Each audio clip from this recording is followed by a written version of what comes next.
Hey guys, it's me, Veles-Sage. I hope you're all having a good day.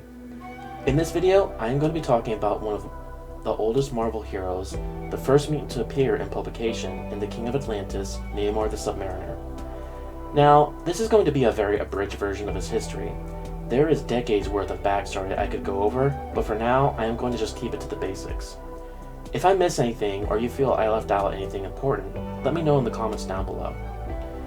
Namor made his first appearance in Motion Pictures Funnies Weekly, Volume 1, Issue 1, in 1939, and was created by Bill Everett. Namor is the son of Leonard Mackenzie and Princess Fen. Leonard was sent to locate vibranium in the Antarctic. His crew's search caught the attention of Fen, who was an Atlantean royal who was sent to investigate the explosion created by Leonard, and the two fell in love. However, a group of Atlantean soldiers came to retrieve Fen. They attacked Leonard's crew, and he was believed to be dead by Fen, who was now pregnant with his son. She returned home and gave birth, naming her child Namor, which means Avenging Son. He grew up with his cousins Dorma, Baira, his friend Marano, and his cousin Namora, who was half-human like himself, and would become a hero later in life. Despite his mistrust for humans, during his youth, he would befriend a young surface girl named Sandy, and eventually revealed his Atlantean nature to her, and the two fell in love. Namor was sent to New York, where divers were found close to Atlantis, but were, in actuality, Nazis. In order to protect Atlantis, Namor would join the invaders team and fight along with the likes of Captain America and the android Human Torch, and even joined another team known as the All-Winter Squad. In the 50s, a man named Paul Destine, who had worked with Namor's father years earlier, whom survived the attack by the Atlantean soldiers and accidentally discovered the Crown of Set, using the ancient machines discovered with the crown to hibernate. Over time, the crown amplified his powers and physical strength, but it also corrupted his mind. He attacked Atlantis and testing his new powers to cause a series of earthquakes. He defeated Namor and took sadistic pleasure in making him watch as many of his people, his mother Fen and grandfather Thakor among them, were killed. After using his powers to turn Namor amnesiac and left him wandering the streets of New York, Paul would return to his hibernation, and Namor spent years as a derelict until found by the new Human Torch, Johnny Storm, who saw Namor use his super strength and decided to help him. After giving him a shave, Johnny recognized him and submerged him into a river, and Namor was able to regain most of his memories. And then he returned to Atlantis, only to find the outpost destroyed by nuclear testing. As a result, he attacked the surface with the beast Giganto, and the Fantastic Four managed to stop him. During this time, Namor would develop romantic feelings for Sue Storm, offering to make her his bride and later his queen, and thus beginning one of Marvel's longest love triangles, enough to give even Wolverine, Jean Grey, and Scott Summers a run for their money. Namor would later join the likes of Doctor Doom and Magneto, and helped an irritable Hulk attack the Avengers. But these all ended rather quickly due to Namor's own hot-headed nature and his allies' own temperaments. After fighting the Avengers, he discovered the frozen body of his former friend Steve Rogers being worshipped by an Inuit tribe. But since his memories were not fully restored, he did not recognize his old friend, and in his anger threw the block of ice in the ocean, where it would thaw in the warm waters and eventually be discovered by the Avengers. When he fought the Avengers for the second time, he would meet his old friend again, and they would stop to discuss the old days, and despite attacking the team, he was offered a membership with them, to which he declined. Eventually, Namor found the survivors of Atlantis and took his place as their ruler. He would even go on to meet his father. They briefly reunited, but sadly, Leonard was killed by Tiger Shark before he died. Leonard told Namor he had no regrets and that his life for his sons was a good trade. After he had met Fen, Leonard had married a human woman, and together they had a son named Lawrence, who had a son named Leon, who had gone to become the villain Black Moray, and would eventually father a son with a Lumerian priestess, Lyra, and that named their son Lyron. Using treasure he found from sunken ships, Namor would go on to fund his own company, Oracle Incorporated, which Namor hoped to use to help the Earth's environment and inform the surface people of the consequences of their actions. Over the course of years, Namor has appeared in many comics, sometimes as a friend, sometimes as a foe. His mercurial behavior and distrust of the surface world has put him at odds with the heroes many times. Despite this, Namor does have a strong sense of honor and can be convinced to listen to reason. He would be married twice, once to Lady Dorma, his distant cousin and childhood friend, and to Alpha Flight member Mariana, both of whom would die. Dorma due to the machinations of the Lemurian villain Lyra, and Mariana by Namor himself when she transformed into a monstrous beast and he was forced to kill her. Due to his anti-hero nature, Namor has affiliations with teams like the Fantastic Four, the Avengers, the Illuminati, and the X-Men, but also has joined forces with villains like Doom, Magneto, and Norman Osborn's Cabal. He has also founded his own team called the Deep Six and another team called the Defenders of the Deep. While often a source of conflict, Namor is at his core a good man who merely wants his people to be safe and live happily, and is willing to go to excessive means to accomplish this. He is a hothead and arrogant, but a man of honor. Basically, he is the frenemy you always wanted. Now, thanks to his hybrid nature, Namor's physiology is a blending of both human and Homo normalis. He is capable of breathing underwater and has enhanced physiology, making him a better swimmer than any human could be, as well as being able to travel at ocean depths. Unlike others from his mother's race, Namor has the pink skin of a human and is able to live on land without any technological means. However, his hybrid nature does cause him some complications. Part of the reason for his mental imbalance is partly because of the PTSD he suffered from World War II, and partially because of a chemical imbalance caused by spending too much time on land or in the water. This is why he's so quick to attack with little to no provocation, and also has made it difficult to work with others before. Another issue is he's supposedly sterile. However, this does not seem to be the case, as he fathered 3 children with Mariana, who laid eggs before her death, and another son named Kamar with an unknown woman. But what makes him unique among both humans and Atlanteans is Namor is also a mutant. This mutation is why he has a pair of wings on his ankles, which allow him to fly. It is also why he is much stronger than typical Atlantean, and is able to fight against the likes of Thing, Luke Cage, and She-Hulk. Of course, his strength does depend on his exposure to water. The longer he spends on the land, the weaker he will be, but once exposed to water, his strength will quickly replenish itself.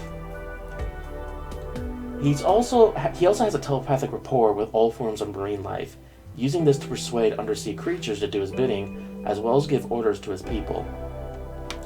In the early days, he had several other powers, which have now been retconned, like an internal sprinkler system to help him extinguish himself if he catches fire.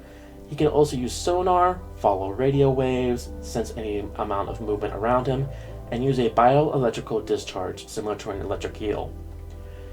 He also has a few items, like the Horn of Proteus, which he uses to summon undersea monsters like Aganto and other mutates, and Neptune's Trident, which is a magical weapon and symbol of the Atlantean rulers, which is made from adamantine.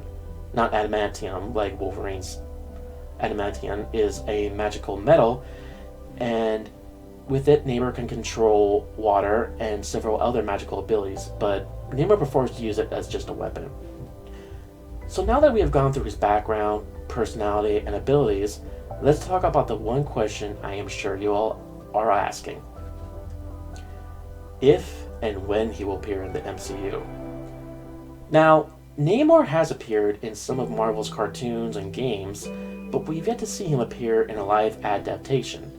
And with Phase 4 underway, many fans are asking, will we see him soon? There are some clues that point to yes. But if they do bring him in, how can they do it? What will his origin story be? How can they explain him not being around for all this time? It's the same kind of problem they had to face when they brought in Carol Danvers as Captain Marvel. They hyped her up as being the most powerful being in the MCU, and we find out how she got her powers in the 1990s, and a lot of people were like, where was she during this? Where was she during that? How come she didn't help out all these times? And I feel they did a good job explaining where she had been and all, but the problem with having these characters show up and be revealed to have been around for like so long makes it necessary for the writers to give a good reason to explain why they didn't help and protect the planet. Now, before I give my ideas, I need to mention two things, both of which will help lend some credence to my thoughts. First, it has been confirmed that Atlantis will appear in a flashback scene in the Eternals film, which will no doubt show its sinking during the Celestials' visit. Second, there is a scene at the beginning of Endgame where the survivors are having a meeting. Nat makes mention of an occurrence being reported and asks if they have visuals and how they're handling it, to which Okoye tells her it is an earthquake beneath the ocean and they handle it by not handling it.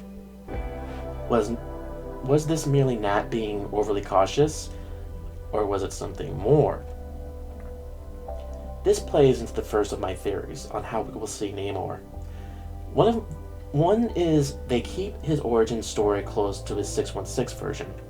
Steve is Captain America for a few years during the first Avenger film, and there is a lot of stuff that could have happened between that time that we don't know about. They could reveal he met Namor during this time period, and Steve only told a few trusted friends about Namor or Atlantis. When the snap happened, Atlantis would have suffered as a result, and Namor, being the hothead he is, would have blamed the humans on the surface and attacked, but Steve was able to convince him it wasn't them, and Namor backed down, but with the promise that should humans come near his territory, that he would retaliate. It is a common theory among fans that this scene was alluding to Namor, that Nat was intent on dealing with it because she was paranoid Namor was gearing up for another attack, but Okoye reminded her it is out of their jurisdiction. On the other hand, Nat could have just been being overly cautious, and Okoye was just simply letting her know it was not their problem because it wasn't an issue that they needed to deal with. I think this could easily work out. After the war, Namor stayed away from the surface world and watched over Atlantis for decades, and provoked to attack when the snap happened, only to be backed down by his old friend, whom he trusts. It really fits into, the comics, his relationship with the Avengers and, Steve and everything. And, a lot could have happened in that 5-year gap. I'm sure a lot of events from the time period will play a role in the future. And, they could just as easily say, oh yeah, during this time period, we met Namor, Atlantis is real, we have this uneasy truce with them. Now, my last theory is they use the backstory of his Ultimate counterpart. In the Ultimate comics, Namor was far from the noble anti-hero of his 616 counterpart. He was imprisoned by the Atlanteans just before Atlantis was sunk, only to accidentally be released thousands of years later when the Fantastic Four woke him up when they were excavating the remains of Atlantis. At first, he seemed to be very similar to his 616 counterpart, until Reed translated the writing found in Namor's room and found out that Namor was actually a convict and very dangerous. Namor actually assaulted Sue when she turned down his advances, and in order to evade capture, he summoned a giant mass of water in the shape of Poseidon and threatened to flood New York unless Sue kissed him, to which she was forced to. Now, since we know Atlantis will appear in Eternals, maybe this is how they set up his appearance in future MCU projects. Maybe they will keep it that he was still a prince and sealed away to keep him safe, and he wakes up to find his home gone and surrounded by a bunch of strange beings, or they could keep him as a villain and give him a more antagonistic role in the future. These are just some of the theories, but I think they all have some good points. Personally, I wouldn't mind if they used more of his Ultimate origin, simply to help separate him from Aquaman, because I feel like, with their origins and their powers and abilities, that they are too similar. At least to casual viewers, who don't know the difference between the two. Showing Namor as the last of his kind and struggling to adapt to the modern world would be pretty cool character progression for him, and kind of harken a little bit to Steve when he came back out of the ice. And of course, he might be the precursor for the mutants in the MCU, a nice call out to the fact that he is Marvel's first mutant. Now, I don't mean he's the first mutant ever, because anyone who reads the comics know mutants have been around for tens of thousands of years. I mean, some of the oldest mutants are Apocalypse, Selene, and then we apparently, mutants have been around for literally a million years. I mean, they just hop up here and there.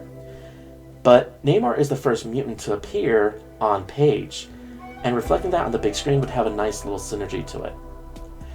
As for his powers, I would like to see some of his original abilities, like the bioelectricity or the sonar. The water manipulation of his ultimate version, I think, could be left out because that would be too much, with his already, great strength and flight. But also, that's too much like Mira from Aquaman, and it's like, does every water character have to have the power to manipulate water? Of course, this is all just speculation, as it hasn't even been confirmed if he will appear. But seeing how heroes like the Eternals, Shang-Chi, Ant-Man, and Guardians of the Galaxy get their own movies, who's to say Namor can't at least get his own show on Disney+. Namor is one of the oldest and recurring characters in Marvel. He has played a role in several major plots, and through him, more doors could open up to expand the MCU lore. They could use him to introduce the Crown of Set storyline, and that is where I am going to end today's video. I hope you all enjoyed this. And like I said, this is a severely abridged version of Namor, and I highly recommend looking him up and familiarizing yourself with him. Next time, I will be discussing the newest big bad making his MCU debut in Thor: Love and Thunder, Gorr, the God Butcher. I will go over his history and what we could expect from him. If you like this video, please hit that subscribe button and hit the notification bell. This has been Veles-Sage. Peace and blessings to you all, and may you all have a safe and happy holiday season. Here's hoping 2021 isn't a giant pile of burning trash.